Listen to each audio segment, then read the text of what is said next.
Hi everyone, I'm Gina K from Gina K Designs and your host of StampTV. A few of you have asked me if I could do a project using the new incentives, the new canvas stickers. So today on StampTV, I'm going to show you a card project that features these two new incentives. Let me show you the tools and products you're going to need to make this card project. First, you're going to need some ink, and the ink that I'm using is the Gina K Designs ink, and I'm using the colors Kraft, Dark Chocolate, and Warm Cocoa. Then you're going to need some markers, and I'm using water-based markers for this technique.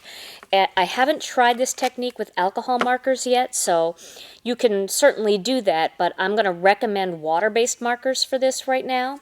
And the colors that I'm going to use are gold. This one is topaz, sunset, terracotta, and burgundy. And these are the Spectrum Noir aqua markers. Now for cardstock, I'm using some of the white cardstock. This is our layering white and our heavy base weight white for my card base. I also grabbed a piece of our dark chocolate cardstock.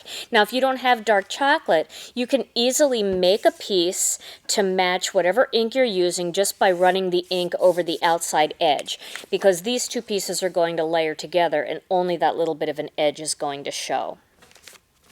Okay. And then I'm going to be using both the level 1 and the level 2 incentives for this month. Now last month we gave away some canvas stickers that were plain. They didn't have any writing or any pictures on them. And they're fun to use too. You could stamp big background stamps on them. You can colorize them and you can use them in the background or for collage-y type projects like journals and things like that. But these are even a little easier to use because they already have pictures on them. So we're going to be using both of these today, the level 1 and the level 2, which is this one, is the level 2.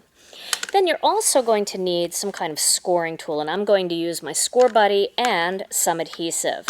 So this is one of those rare occasions where I'm going to make a card that doesn't have any stamps, but I like to do that once in a while. So to begin, you're going to need your piece of white cardstock and you're going to need your 3 ink pads. Now, I'm just going to put this piece of cardstock onto another piece of cardstock because I am going to ink this up and it's going to go off of my piece of paper here. I'm going to start with the Kraft, and we did something similar to this with my last card where we wood-grained, but we're going to do something a little bit different this time too. So I'm starting with the Kraft ink, and I'm just going to rub down the surface of my piece of cardstock like that.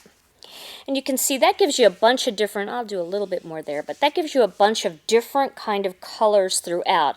Very similar to the way real wood would look if it was a little bit distressed.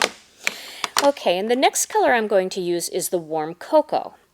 And I'm going to add that right on top, like that.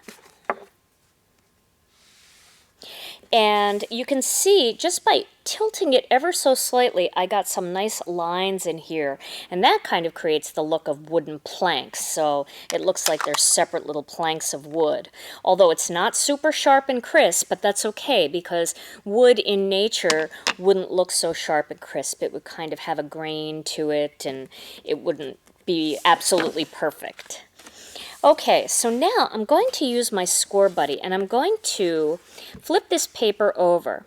I'm going to put the top corner at the 3 mark, and then I've actually kind of used a Sharpie in there and made a little mark there so I know where 3 is. So anytime I want to do this technique, it's easy for me to find the top and the bottom of the same line. And what I'm going to do is I'm going to score this all on the 1/2-inch lines. So 3, 3.5, 4, 4.5, 5, and 5.5. And I guess you could do 6. There's a little mark there, but you really don't have to do that one. Now I'm going to flip it over and again position both points on the 3-inch line, and I'm going to finish it off doing the same thing, 1/2-inch lines.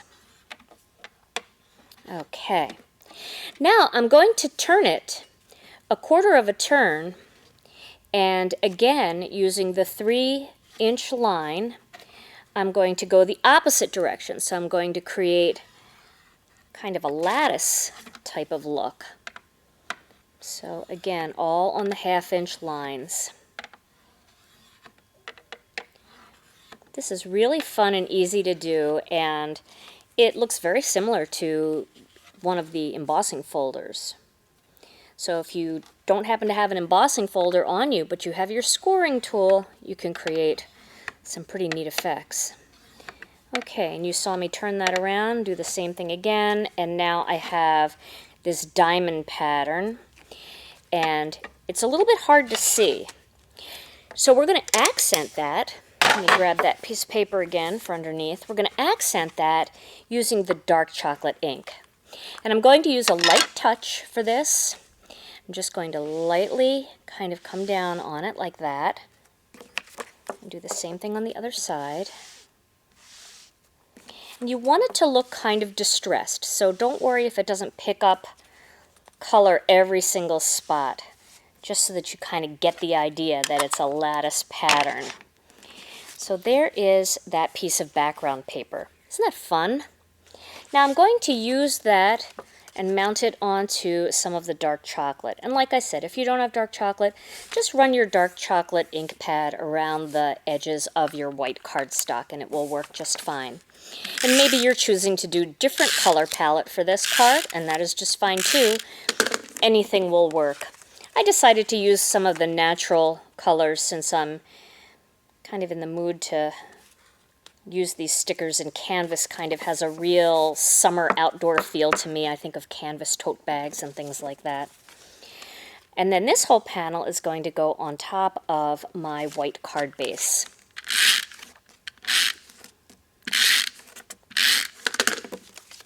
Now many of you have seen me layer the circles using the Stackers Layers dies and the inverted the inverted circles. Well, let me just check the other side here. Yeah, I did the same thing today, but I did it with ovals. So I want to show that to you.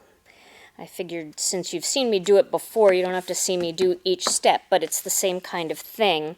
What I've done is I've cut a large oval, the largest oval from the purple set of dies, which is the nesting ovals, and then I've cut an inverted one using the dark chocolate, and then I used the silver stackers, the oval stackers dies, to cut out a piece of Kraft cardstock. And that is going to be where I place my focal image. It's all going to go on this panel. So now we're going to start, let me just put this aside, we're going to start with this butterfly. I think this butterfly is a really fun piece to do. These are so pretty. These are by My Yellow Bicycle, or Little Yellow Bicycle, and I just love these. They're so cool. Okay, so we could use any of them that you wanted to use, even one of the larger ones. You can see we could turn the card this way and do the bird kind of flying in like that, or we could do the larger bird sitting on the side. But I want to use the butterfly because I want to show you how nicely you can color these using water-based markers, and how, because they're a fabric, you get a really nice blend because it stays a little bit wet, so you can even blend water-based markers the way you would alcohol markers. So we're going to start with the burgundy, and what I'm going to do is just color a little bit on the inside here, just a little bit, just to kind of accent that. Like that. Then I'm going to get my next color, which is going to be the terracotta, and I'm going to pull that color out.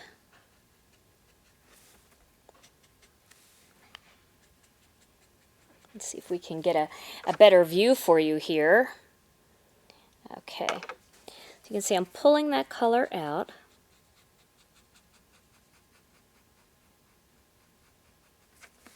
And you don't have to oversaturate it. It will bleed a little bit. Okay. And now my next color is going to be this bright orange, which is called Sunset. And we're going to do the same thing and pull that color out. And you can see how it's blending really well. Really pretty blend here. It's so nice and bright.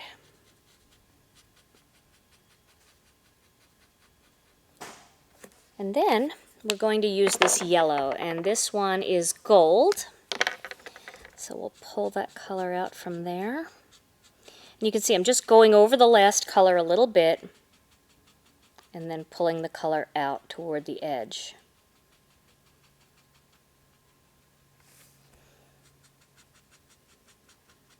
So these are so fun to play with. Isn't that nice? Do the same thing on this side.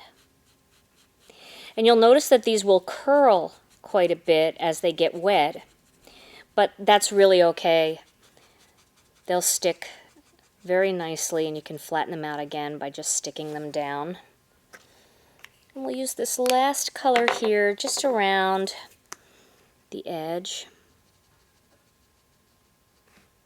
just to blend that together a little bit.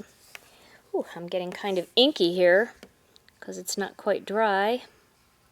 Now you could let this dry overnight if you wanted, or you could use a heat tool or a hair dryer or something to dry it, but I'm just going to get my fingers all messy and show you what I'm going to do.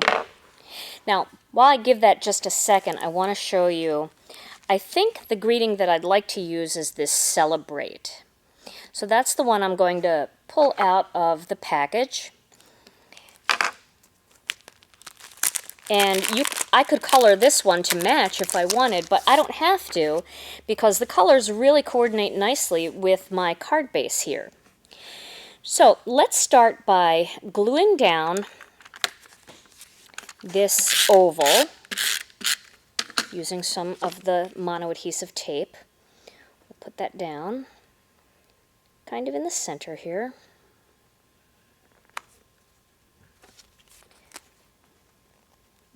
Okay, there we go. All right, so now we have that oval. And now I'm going to use the Celebrate. This one would be really pretty too. Enjoy life.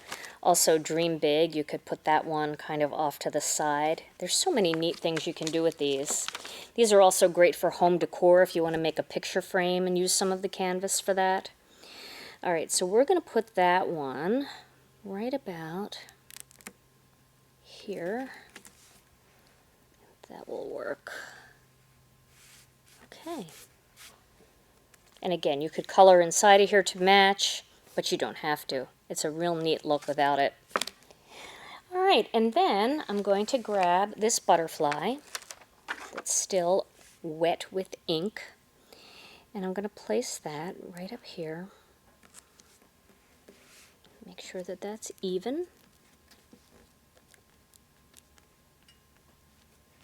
And if you feel better, you can also use some glue or some other type of tape.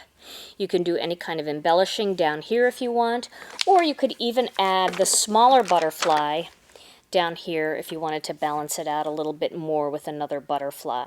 You could have that one flying off to the side like that. But I really like the way this looks. And what I noticed is you can pull these up and reposition them if you feel like they should be a little bit different. But if you do use a heavier duty tape, like maybe your mono adhesive or some score tape, then once you've laid that down, you probably shouldn't pick it back up again. But for my demonstration here, I can do that. I can pull it up and change the positions a little bit so you can see how that looks. I really like that. That is my finished card project. I hope this video gave you some great ideas on how to use our new Level 1 and Level 2 incentives. And all of these products are available at ginakdesigns.com. Thank you so much for watching, and I'll see you back here on StampTV.